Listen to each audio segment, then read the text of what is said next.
ગારજો બધાને કહું છું, મુખને જીભને. ઓ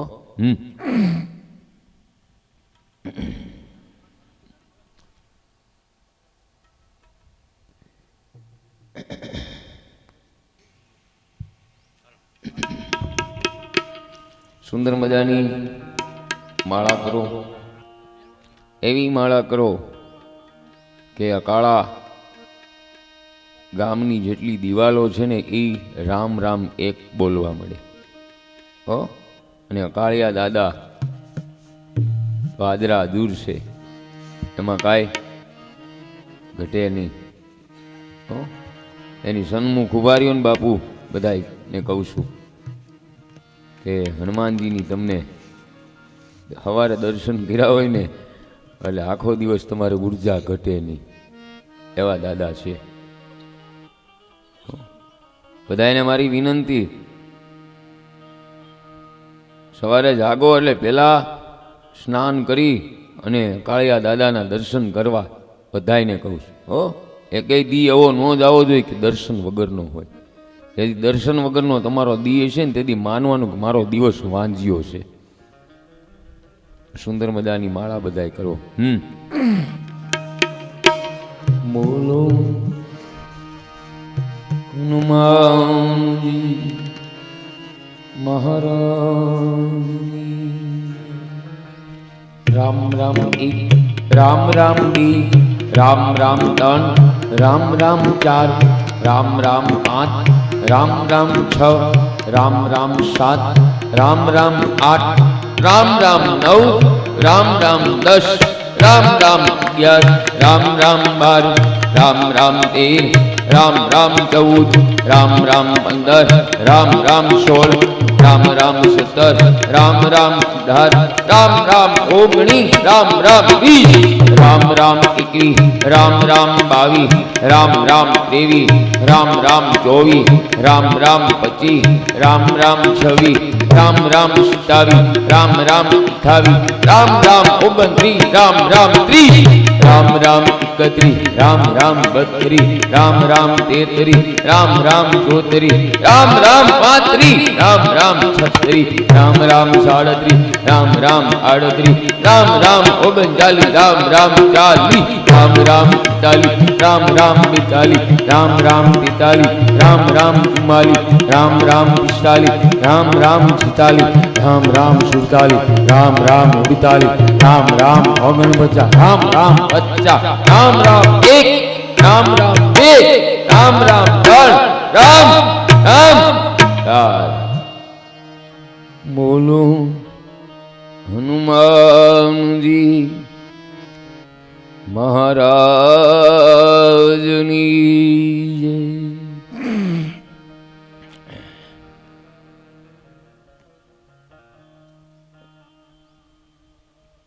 ઘણા ભેદ રાખે છે. હા, એ કે રામ 4 છે એમ કહે છે. કબીર સાહેબની સાખી છે ને, એક રામ દશરથ का बेटा, एक राम सकल पदार्थ, एक राम घट घट व्यापी.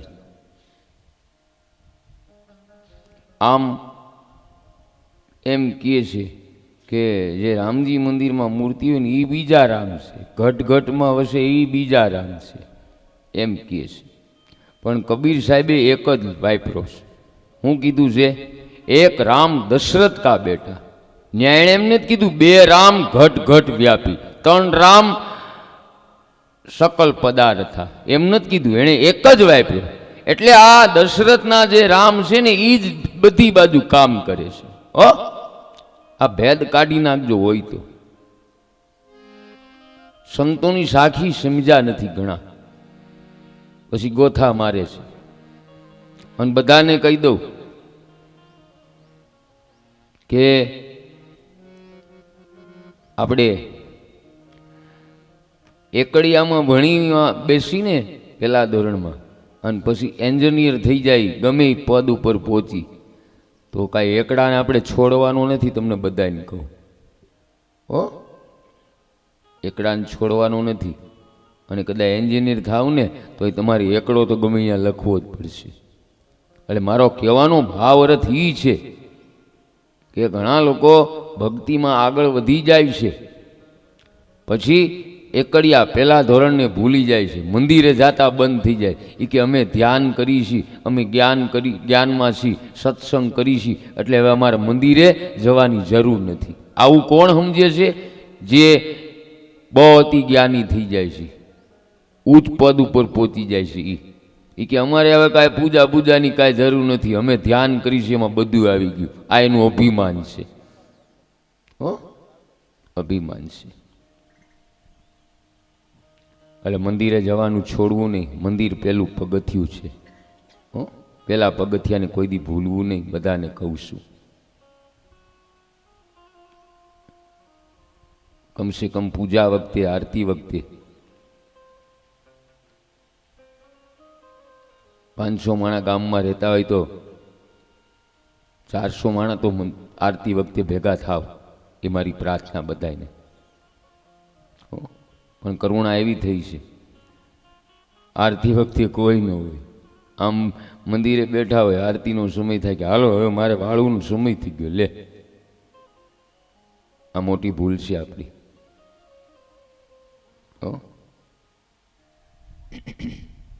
વિરામ પહેલા ગોવર્ધન લીલાનું દર્શન જોયું. જે કાંઈ ભાવ હતા એ હનુમાનજીએ બતાવ્યા, પૂજ્ય ડોંગરેજી બાપુએ મતી આપી, એ પ્રમાણે આપ સૌને દર્શન કરાયું. હવે રાસલીલાનું દર્શન, રાસલીલામાં જતા પહેલા કેવી રીતે રાસલીલામાં દાખલ થવું એનું દર્શન આવશે. તમારે હરિદ્વાર જવું હોય ને બહેનો ભાઈઓ, તો પહેલાં રેલવેની ટિકિટ લેવી પડે. ટિકિટ ન લ્યો અને એમને બેસો તો ચેકિંગ આવે તો આપણે ત્યાં ધુજારી ઉપડી જાય. ટીટી ઉતારી દે, દંડ હોતન કરે. એટલે ટિકિટ લેવી પડશે. હાલો, જેને જેને રાસલીલામાં આવવું હોય આંગળી ઊંચી કરો. હાલો, 3 4 5, હા, ઘણી આંગળી. ભાઈઓમાં કોઈ નથી આવવું આ રાસલીલામાં? એ અદા તમારે જવું જ નથી ક્યાંય? હા, એમ.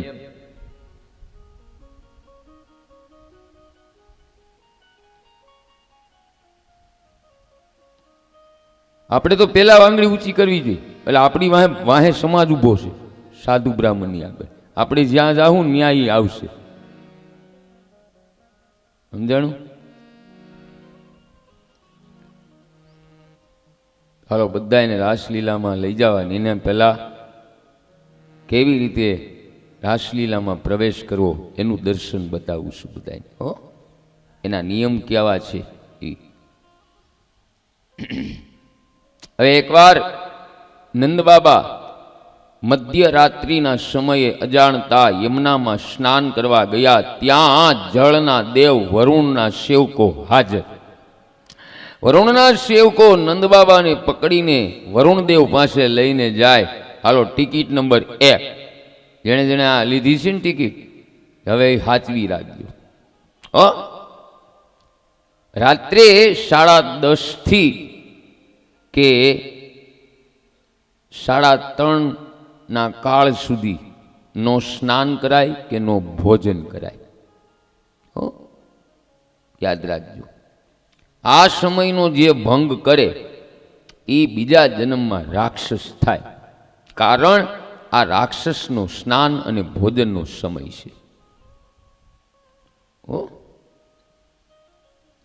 હવે શ્રી કૃષ્ણ ભગવાનને ખબર પડી. શ્રી કૃષ્ણ ભગવાન વરુણ લોકમાં પધારે.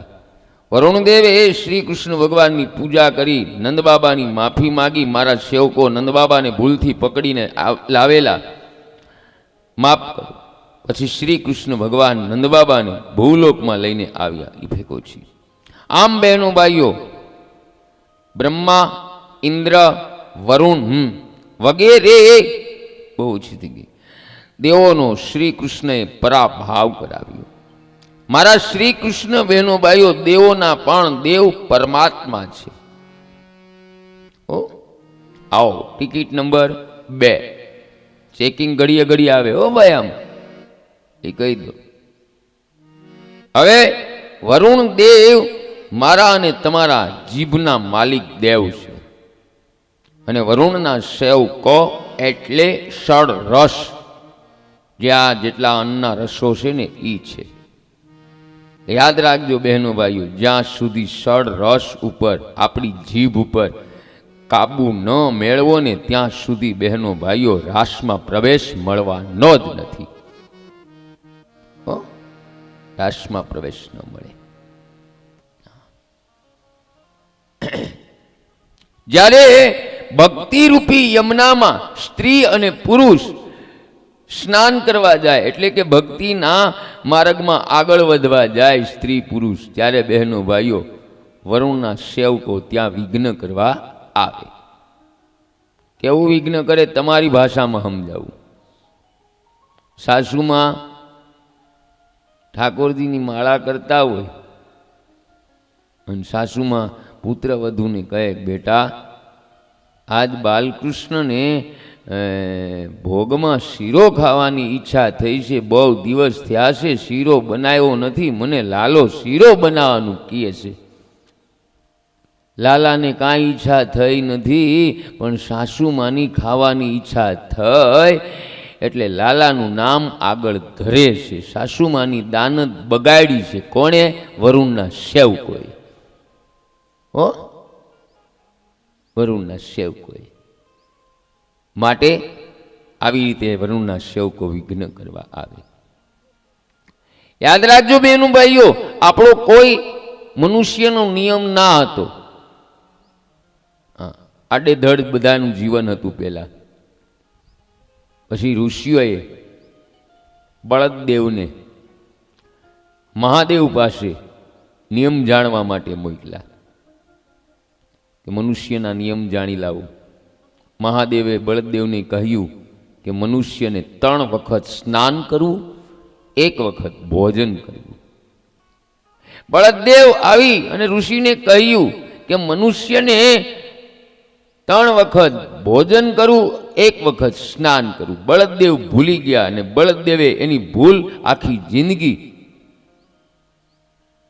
પ્રાયશ્ચિત કર્યું.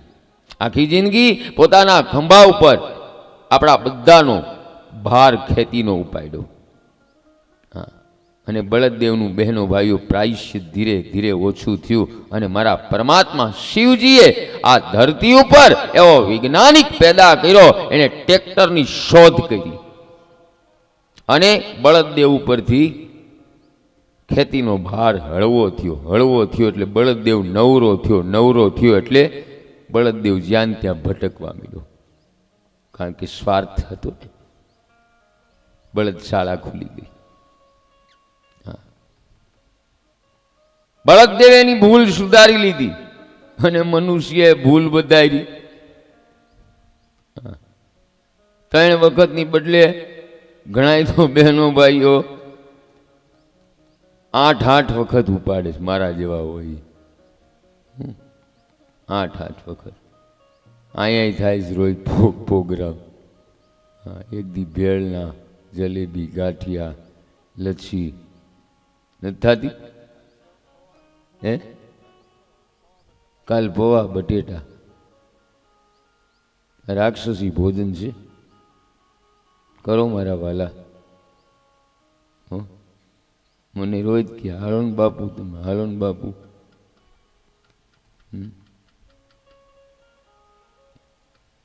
હું જય સિયારામ કરી દઉં. નો કરાય બહુ રાત્રે ભોજન. હો બહેનો ભાઈઓ, પરમાત્માએ જલ અને અન્ન એ દવા છે. આપને કાંઈ રોગ થયો હોય ને બહેનો ભાઈઓ, તો દવા વિવેકથી લેવાય. તાવ આવ્યો હોય આપને અને દવાખાને જાય, ડૉક્ટર એમ કે આ દવાના ભાગ તમારે એક ટાઈમ લેવાના છે. હવે મારા જેવો મૂર્ખો હોય તાવ હારો ન થાય એ કારે બધાય ભાગ લઈ લે પછી શું થાય? હાર્ડ અસર થાય. એટલે બધાય આ ભોજનના દવાના ભાગ એક એક કાયરે લેવા માંડ્યા છે અને આડઅસર થઈ છે. નથી થઈ? ઘણા ડાયાબિટીસ, બીપી, એસિડિટી, કબજિયાત,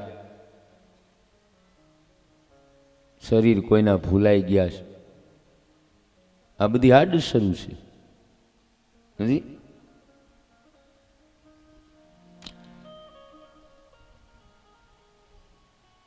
બહેનો ભાઈઓ, માપે ભોજન કરો. હો વાંધો નહીં 3 ટક ખાઓ, પણ એક માપ રાખો કે ભાઈ હું બપોરે 4 જ રોટલી ખાઈશ, 4 જ ખાવી. હું 2-4 ચમચી ભાત ખાઈ એટલું જ ખાવું. કાંઈ હારવી દાળ ભાત બનાવ્યા તો આખી થાળી ભરી લ્યો પછી શું થાય? આડઅસર થાય. શું થાય? આયુર્વેદિક શાસ્ત્ર બતાવે છે બહેનો ભાઈઓ કે એક મનુષ્યની તમે રસોઈ બનાવો, એક મનુષ્યના શાકમાં 1 જ ચમચી તેલ હોવી જોઈએ. અને બને તો મરચા કાચા નાખો, પાવડરનું નાખો, લીલી હળદર નાખો.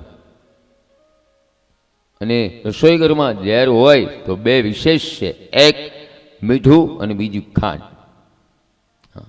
મીઠું બને ત્યાં સુધી દેશી વાપરો અને ખાંડની જગ્યાએ સાકર વાપરો કા ગોળ વાપરો, એ પણ દેશી ગોળ, દવા વગરનો, તો નુકસાન ન કરે. યાદ રાખજો બહેનો ભાઈઓ. આપણે બધા ચીકાશ વાળા પદાર્થો ખાઈએ છીએ. દાખલા તરીકે એક વાત કહું તમને, પરમાત્માએ આ મનુષ્ય બંગલો બનાવ્યો છે અને એક વેતના પેટમાં પરમાત્માએ કેવી બધી સુંદર વ્યવસ્થા મૂકી છે. તમે જમો ગળેથી નાખો એ બધું પેટમાં જાય, પાણી પેટમાં, બધું પ્રવાહી પેટમાં. અને મારા પરમાત્માએ એવું ફિલ્ટર અંદર મૂક્યું છે કે બધાયનું લોહી બનાવી અને નસે નસે પહોંચાડી દેશે. હવે માટીનો બંગલો બનાવ્યો હોય સારો એવો 2-3 માળનો, હવે એમાં તમે હેઠવાળના પાઇપ રાખો છો 6 ના, 4 ના, 5 ના. હવે ઘરનો હેઠવાળ એમાં નાખતા હોય પછી ચીકાશ વાળો હોય, પાવડર ને આન તેન બધું, અન્ન ને બધું, તેલ ને બધું ભેગું થાય એટલે પાઇપ ભરાઈ જાય. પછી આપણે અંદર હરિયો નાખી, એનેથી ન થાય તો પાણીની નળી નાખી, અને એનેથી નહીં ભેગું ન થાય તો એ પાઇપનો ટુકડો કરીને વચમાં એક પાઇપ પાછો નવો નાખી, કદડો કાઢી. મારો કહેવાનો ભાવાર્થ એ છે કે પરમાત્માએ આ બંગલામાં જે પ્લમ્બર ફિટિંગ કર્યું છે ને, એ પ્લમ્બર ફિટિંગ બહેનો ભાઈઓ હાવ ઝીણી ઝીણી પાઇપનું કર્યું છે. આપણા કેસ છે ને વાળ, એના કરતાં પણ આપણી અંદર નળિયું પરમાત્માએ હાવ પાતળી રાખી છે. હવે તમે ચીકાશવાળા પદાર્થો ખાઓ અને એ બધી ચીકાશનું લોહી બને અને એ લોહી પછી જાડું થઈ જાય, એટલે આગળ લોહી મળતું બંધ થઈ જાય. પછી ડૉક્ટર પાસે જાઓ, મને અહીંયા દુખાવો થાય છે, ડૉક્ટર એમ કે તમારી નળી બ્લોક થઈ ગઈ છે, તમારે પ્લેન બેહાડવું પડશે. પ્લેન બેહાડવું પડશે. માટે બહેનો ભાઈઓ, સાદું જમો, થોડું જમો. હું કાયમ કથામાં કહું છું બહેનો ભાઈઓ કે આપને રાસમાં પ્રવેશ મળે ન મળે તો કાંઈ વાંધો નથી, જવું રાસમાં. અને આપણું રાસમાં જવાનું કામે નથી, આપણો અધિકાર હજી સિદ્ધ નથી થયો રાસમાં જવાનું. પણ આપણે ઇન્જેક્શન ખાઈને, બાટલા ખાઈને અને હોસ્પિટલમાં દાખલ થઈને આપણે મરવું નથી. આપણે કોરી પથારીએ મરી જવું છે. આપણે કોઈની સેવા લેવી નથી, કોઈની સેવા લેવી નથી. કોરી પથારી આપણે યાદ આવીને આના જેવી એકે મુક્તિ નથી. હો, આ તમારા હિત માટે મેં ટિકિટો લેવડાવી. અને આ કબજિયાતના કારણ શું છે ખબર છે તમને? પરમાત્માએ બહેનો ભાઈઓ દરેક સ્ત્રી પુરુષને 32 દાંત આપ્યા છે. એ ગણવા નથી દીધા, કોઈને બટકું ભરવા નથી દીધા. હો, પણ તમારા મુખમાં કોળીઓ મૂકો, એ 32 વખત ચાવી ચાવી અને ગળે ઉતારો. જિંદગીમાં તમને કોઈ દી કબજિયાત થાય જ નહીં. કબજિયાતના કારણે બેન વાતું કરો, એ બેન, એ બેન, આ બાજુ જો,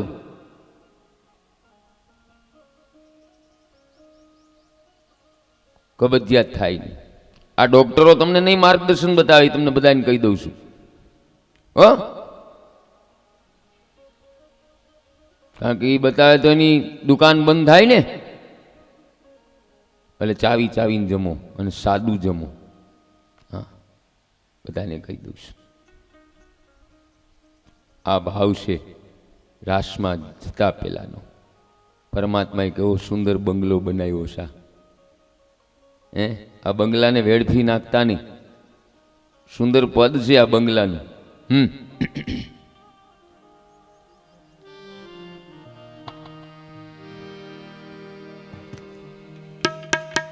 બંગલા ખૂબ બનાયા બે, એ બંગલા ખૂબ બનાયા બે,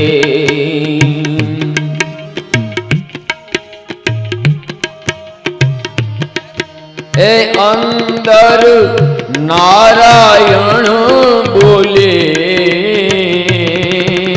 બંગલા ખૂબ બનાયા બે,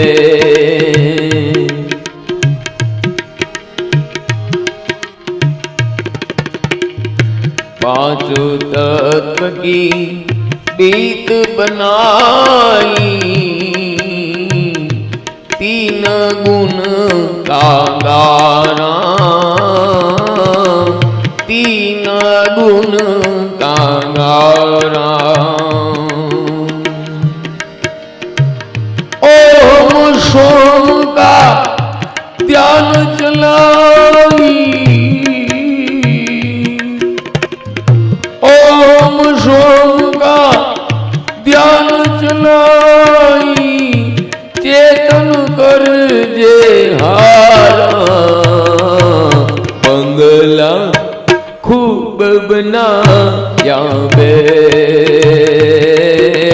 बंगला खूब बनाया बे,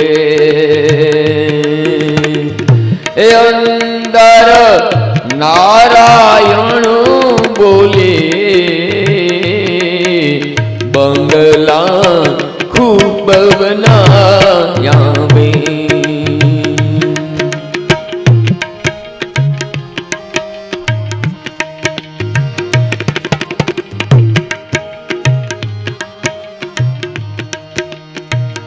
उस बंगले को 10 दरवाजा,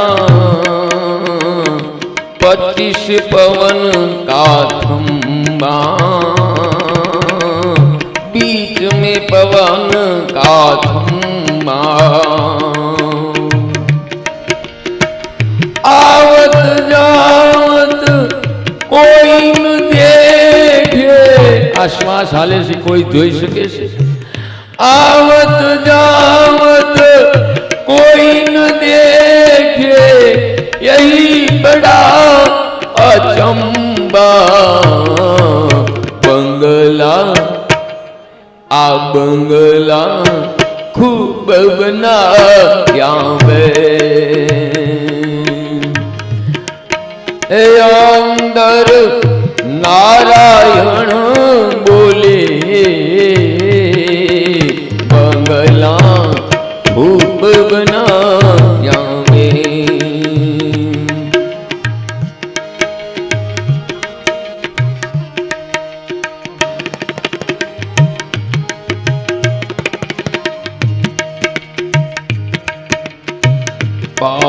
પતિ પાત્ર નામે મનવા તાલ બજાવે મનવા તાલ બજાવે સુરત મુરકા મુંદ માજે સુરત મુરકા મુંદ માજે રાગ 36 વાગે બંગલા એ બંગલા ખૂબ બનાયા બે અંધાર નારાયણ બોલે બંગલા ખૂબ બનાયા બે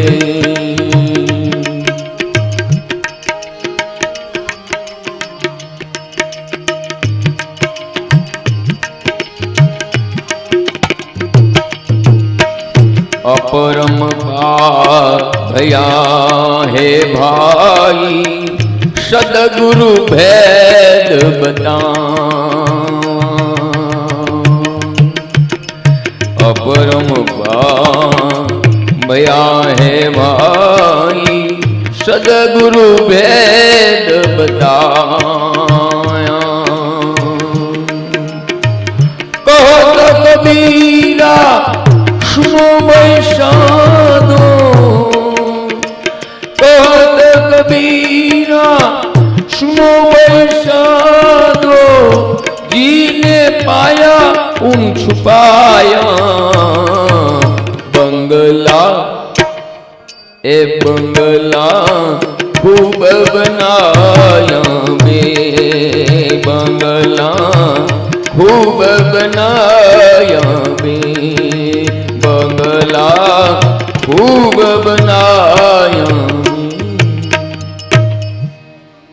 આ કબીર સાહેબ નું પદ હતું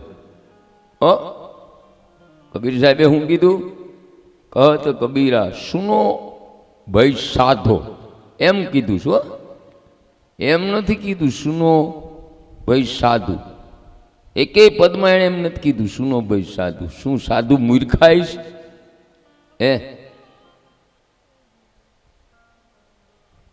કબીર સાહેબનું કહેવાનું એ થાય સુનો ઓર સાધો તમે પેલા સાંભળો ને પછી એ શબ્દને સાધો એટલે એ શબ્દનું તમે ધ્યાન કરો હું કહેવા માંગે છે એટલે જ હું રોજ બધાને કહું છું કથાના એક એક શબ્દ ઉપર ધ્યાન દો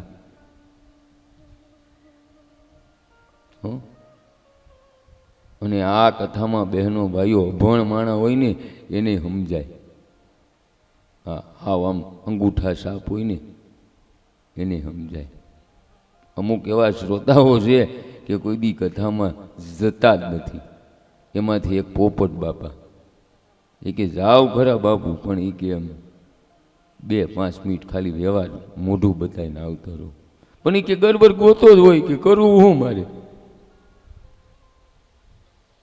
હા ગરબર ગોટા જ હોય કે આપને એમ થાય બેહી પણ કાંઈ કે આમ સમજાવે તો આપને મજા આવે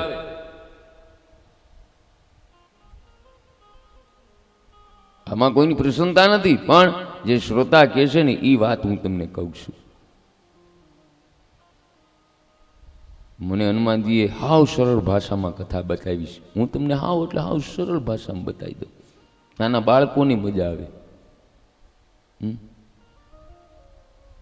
બાળકોની મજા આવે તો આ રાસલીલાના નિયમો બધા યાદ રાખજો રાસલીલામાં ન જાય તો કાંઈ નહીં પણ આપણે હાજર રહી એનું ધ્યાન રાખજો દવાખાનામાં નથી જવું એ યાદ રાખજો બધાને કહું ખાવામાં ધ્યાન રાખજો મને આ બહુ રોજ લાભબેન તાયણું કરે છે લ્યો ને બાપુ આ એટલું ખાઈ લો મારા હમ નહીં નિયમને ન તોડો આપણા નિયમને જાળવી રાખો આજ લાભબા ખૂબ તાયણ કરીને ખવડાવશે કાલ માંદો પડીશ તો પછી શું થાય એ બધું ધ્યાન રાખવા હાટું બધું કરતો હોય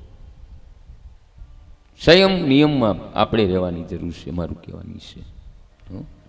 ચા મને 35 વખત પાવ, પણ કેટલી પીવું એટલી જ પીવું. લોકોને બહુ જાદી ચા પીવે.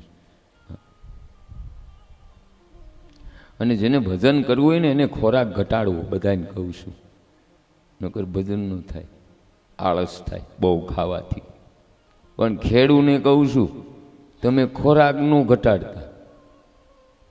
નકર પાણી વાળવા જાઓ, હળ હાંકો, હળ હાંકતા હાંકતા પરસેવો વળી જાય, મૂરસા આવે, પછી મને આવડી દ્યો કે ઓલો બાવો કહેતો ગયો ખોસું ખાવું, કે આપણો ગોટો વળી ગયો. એટલે તમારે આમ જો ગળા સુધી પોપટ બાપા હો ગળા સુધી ખાઈ લેવું. ભજન કરવું હોય ને એને માપે ખાવું, અને કાંઈ કામ ન કરવું એને માપે ખાવું, બધાને કહું છું. ત્યાર પછી ચીરહરણ લીલા, આવો એનું દર્શન જોઈએ. એક સમયે યમુનાના કિનારે વ્રજની કેટલીક કુમારિકાઓ પોતાના વસ્ત્રોને કિનારે મૂકી નગ્ન રીતે યમુનાના પાણીમાં સ્નાન કરી રહી છે. તે સમયે શ્રી કૃષ્ણ ત્યાં આવી પહોંચે. શ્રી કૃષ્ણ વ્રજની કુમારિકાઓને નગ્ન સ્નાન કરતા જોઈને તેના કિનારા ઉપર પડેલા વસ્ત્ર લઈને નજીકના કદમના ઝાડ ઉપર ચડી જાય છે. કદમના ઝાડ ઉપર ચડી જાય છે. સુંદર પદોતન છે.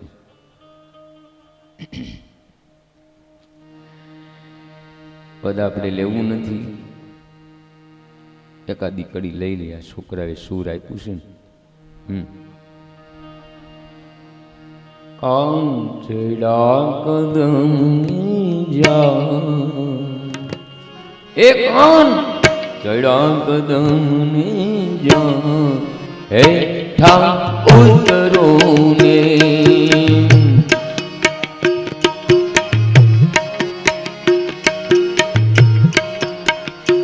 કોણ ચડા કદમ ને જા હેઠા ઉતરો ને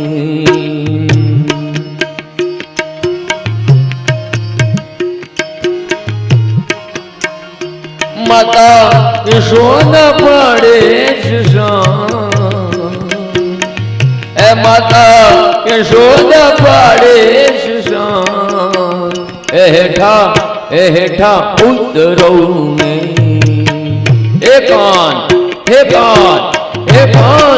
ચડા કદમ ને જા હેઠા ઉતરો ને હેઠા ઉતરો.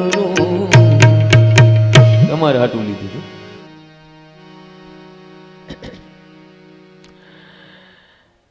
નજીકના કદમના ઝાડ ઉપર ચડી છે અને પછી કુંવારિકાઓને પોતાના વસ્ત્રો અહીંથી આવીને લઈ જાઓ તેમ મારો કનૈયો જણાવે છે.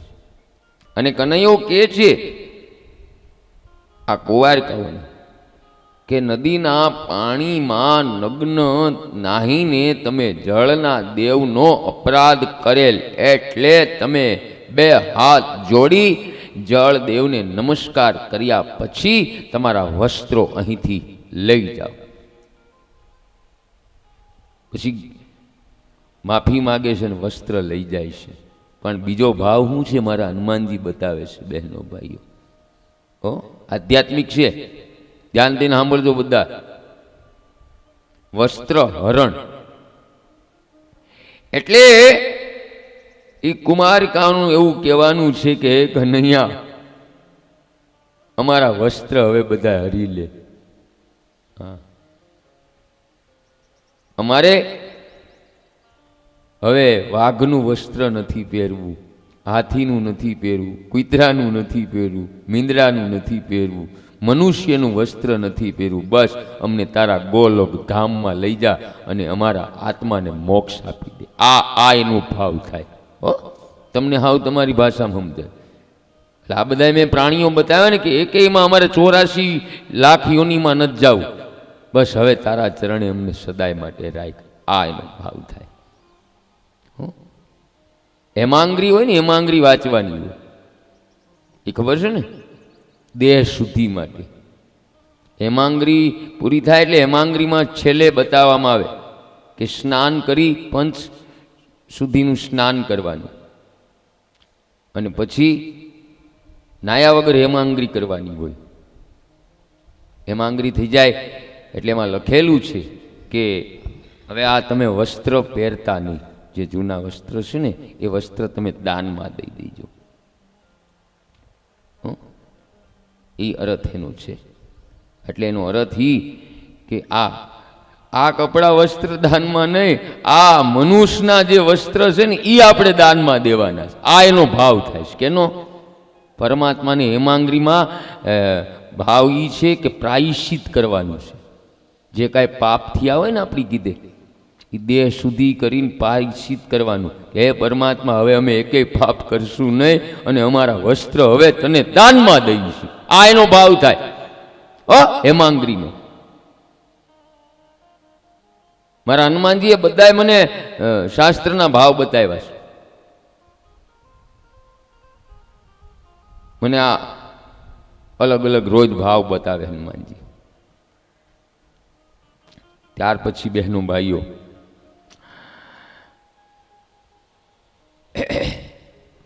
રાસલીલાની દર્શન જોઈએ. ભાગવતનો એક એક સ્કંદ પરમાત્માના એક એક અંગમાં રહે. 10મો સ્કંદ તો પરમાત્માનું હૃદય છે ભેગો છે, અને હૃદયમાં જ બહેનો ભાઈઓ 5 પ્રાણ હોય. રાસલીલાના 5 અધ્યાયો, ભાગવતના 5 પ્રકરણ. આ રાસ 5 અધ્યાય છે. રાસ 5 અધ્યાયને ફળવેલ પ્રકરણ કહે. એ બહેનો ભાઈઓ, રાસલીલામાં સ્ત્રી અને પુરુષના મિલનની કથા નથી. સેજ વધારે બહેનો ભાઈઓ, ગોપી સ્ત્રી નથી અને શ્રી કૃષ્ણ એ કોઈ પુરુષ નથી. મારો શ્રી કૃષ્ણ પરમાત્મા અને ગોપી શુદ્ધ જીવ, અને રાસલીલા એ શુદ્ધ જીવ અને પરમાત્માના મિલનની કથા. અને આજ ભાગવતનું ફળ. ભાગવતમાં વર્ણન કરેલ ગોપીઓના શરીરનો પરમાત્માએ સ્પર્શ કર્યો જ નથી. જ્યારે બહેનો ભાઈઓ શરીરનું ચિંતન અને સ્પર્શ થાય ત્યારે આપણામાં કામ આવે. વિચાર કરો, મળ મૂત્ર ભરેલ શરીર સાથે સાધુ સંતો રમતા નથી, તો પછી મારો શ્રી કૃષ્ણ મળ મૂત્ર ભરેલ શરીર સાથે રમે ખરા? અરે આપણા શરીરમાં લોહી છે, જ્યારે શ્રી કૃષ્ણનું સ્વરૂપ આનંદમય છે. જીવને એટલે સ્ત્રી પુરુષને જે શરીર મળે તે પૂર્વની વાસના પ્રમાણે મળે. જ્યારે પરમાત્મા પોતાની ઈચ્છાથી શરીર ધારણ કરે. રાસલીલાની કથા કરતા મારા સુખદેવજીને સંકોચ થયો. શું કામ? સમાજમાં આ રાસલીલાની કથાના કેટલાક અનઅધિકારી, જ્યારે કેટલાક અધિકારી છે. અનઅધિકારી હશે એને આ લીલામાં કામ દેખાશે. આથી મારા સુખદેવજી મહારાજ વિચાર કરે, આ કથા કહું કે નહીં. આ રાસલીલાનું તત્વ ગુડ છે. શ્રી રાધાજીની કૃપા વગર રાસનું મહત્વ સમજવું મુશ્કેલ છે. મારા શ્રી રાધાજી સુખદેવજીના ગુરુ છે. શ્રી રાધાજીએ સુખદેવજીને બ્રહ્મ સંબંધ કરાવેલો. અને સુખદેવજી બહેનો ભાઈઓ અગાઉના જન્મમાં પોપટ હતા. પોપટ અખંડ રાધાજીના નામનું કીર્તન કરે. એક દિવસ રાધાજી ત્યાં પધારે. ઓહો, આ કોણ મારા નામનો જપ કરે? ત્યાં પોપટ ઉપર દ્રષ્ટિ પડે. પોપટ જપ કરે ત્યારે રાધાજી તે પોપટને બોલાવીને પોતાના હથેળી ઉપર રાખીને કહે કે બેટા, રાધા રાધા નહીં, પણ કૃષ્ણ કૃષ્ણ બોલ. રાધાજી પોપટને આ પ્રમાણે મંત્ર દીક્ષા આપે તે વખતે શ્રી કૃષ્ણ ત્યાં આવે.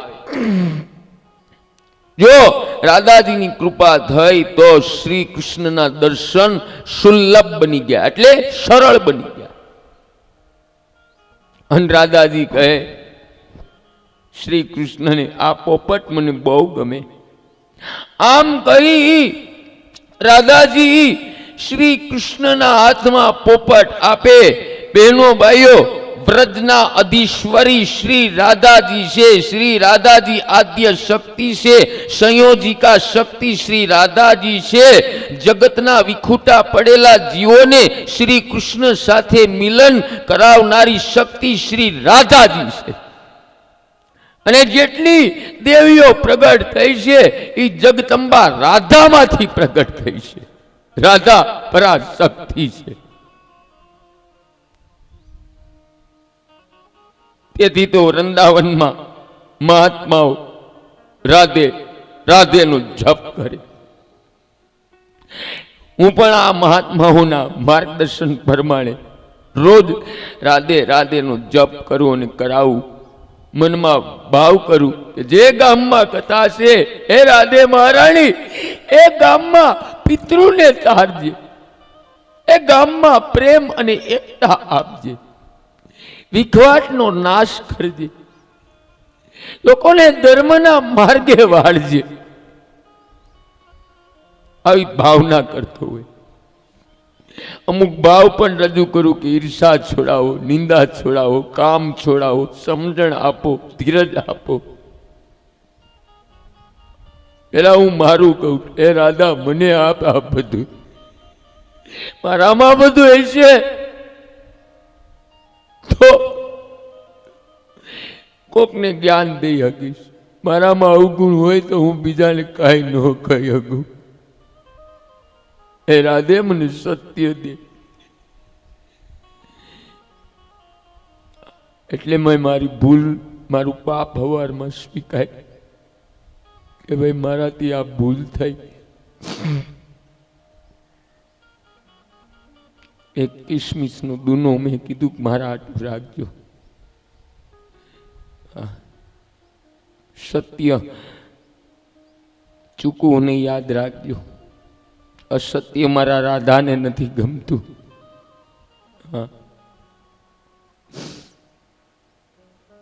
રાધાજીની કૃપા થાય તો રાધાજી તે જીવને ભગવાનના દર્શન કરાવે. શ્રી શબ્દનો અર્થ થાય રાધા. એ ભાગવતમાં કોઈના નામ સાથે શ્રી વિશેષણ લખવામાં આવતું નથી. સુખદેવજી મહારાજ રાધાજીના કૃપા પાત્ર, તેથી સુખદેવજીને શ્રી વિશેષ આપવામાં આવ્યું. ફક્ત સુખદેવજી અને મારા પરમાત્મા ને શ્રી વિશેષ આપવામાં આવ્યું. પરમાત્મા રાધાજીના અધીશ્વર છે, એટલે પરમાત્મા સાથે શ્રી વિશેષણ આપ્યું. રોજ બોલું છું શ્રીમદ ભાગવત જ્ઞાન યજ્ઞનું પારાયણ. શ્રી એટલે રાધાજી, ભાગવત એટલે સ્વયં ભગવાન શ્રી કૃષ્ણ. સ્વધામ ભગવાન પધારવાના હતા ત્યારે ઉદ્ધવજીએ પ્રશ્ન કર્યો કે હે પ્રભુ, આ કલયુગ કોના આધારે રહેશે? ત્યારે શ્રી કૃષ્ણએ કીધું કે કલયુગમાં સંપૂર્ણ તેજ ભાગવતની અંદર મારું સમાઈ જાય. ભાગવત બહેનો ભાઈઓ, મારા શ્રી કૃષ્ણ કરતા પણ દિવ્ય શક્તિ છે. સામાન્ય નો માનવું. આ કોઈ કાગળનું ચોપડો નથી, આ સ્વયં પરમાત્મા છે. ભગવાનનો શબ્દ અવતાર છે. શબ્દની અસર બધા ઉપર પડે. કોઈ આપણે ગેર શબ્દ દે તો આપણે એની યાર બોલતા નથી. વિચાર કરો, ગેર શબ્દની આટલી અસર હોય તો ભગવાનના નામની કેટલી આપણી ઉપર અસર પડે.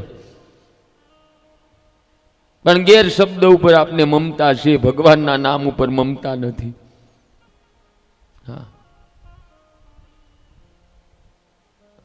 અને કહું છું, જ્ઞાન યજ્ઞ, પારાયણ. પારાયણ એટલે આ ભવસાગર પાર કરવાનું સાધન હોય ને કળી કાળમાં તો શ્રીમદ ભાગવત છે. શ્રીમદ ભાગવત છે.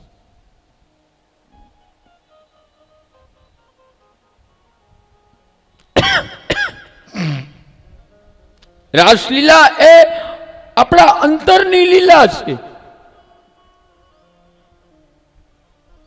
આમાં કામની ગંધ નથી. વિચાર તો કરો, 11 વર્ષના બાળકમાં કામ ભાવના જાગે નહીં. મારો કનૈયો 11 વર્ષનો છે.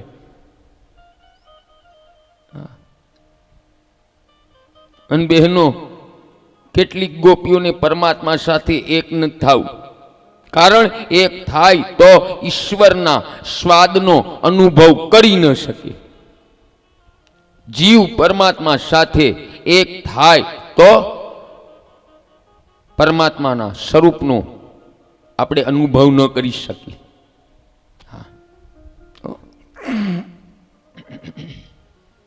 બહેનો ભાઈઓ, ધ્યાન કરો ને ત્યારે આપણે અનુભવ થાય છે કે આપણે દેહમાં નથી, પણ ધ્યાનમાં જે બેહતા હોય ને ખબર હોય.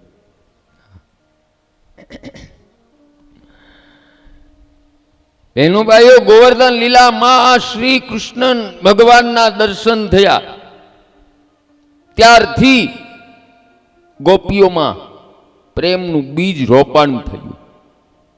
પછી કનૈયાની વાંસળી સાંભળી. પ્રેમનો આરંભ બહેનો ભાઈઓ દ્રેતથી થાય. પ્રિયસી અને પ્રીતમ એ જુદા હોય છે, પણ અદ્રત આવે તેથી પ્રેમ દિવસે ને દિવસે વધે.